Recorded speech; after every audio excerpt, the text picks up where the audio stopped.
position that we're going to do, and then I'm going to show you a submission from that position. So, Instructor Cole is going to lay down on his back, and I'm going to show you some details of knee on belly.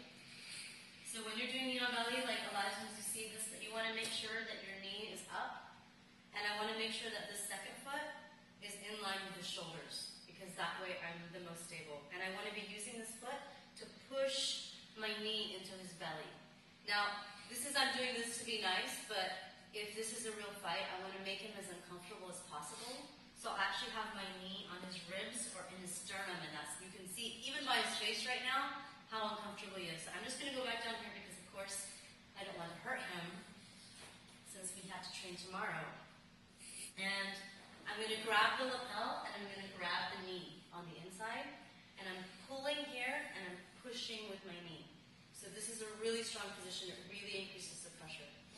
And from here, I'm going to take my right hand, I'm going to dive it in, and if you use x-ray vision, I'm actually making a fist on the mat. So I'm making a fist on the mat, but inside here, I have the gi. So I'm cupping it, but I'm all the way here.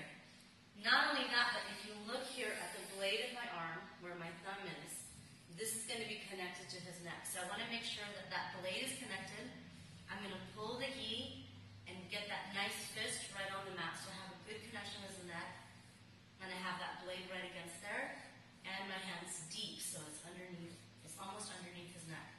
I'm going to take my second hand, I'm going to dive it in underneath my first arm. I'm going to slide it all the way down, and I'm going to put, again, same thing with this hand, I'm going to make a fist all the way to the mat. So I'm resting on the mat, but the gi is going to be inside that fist. Here. I'm going to slide my foot back just a little bit so that I have good balance. And I'm going to put my head as far away from his head as possible. And from here, I'm going to turn my wrist inward, and I'm going to bring his head towards me.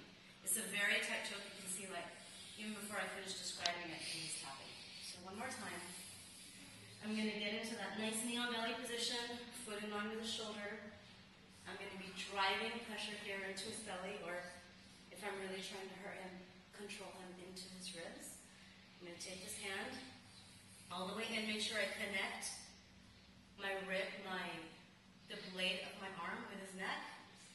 The other hand is going to slide in. The blade here is also connected.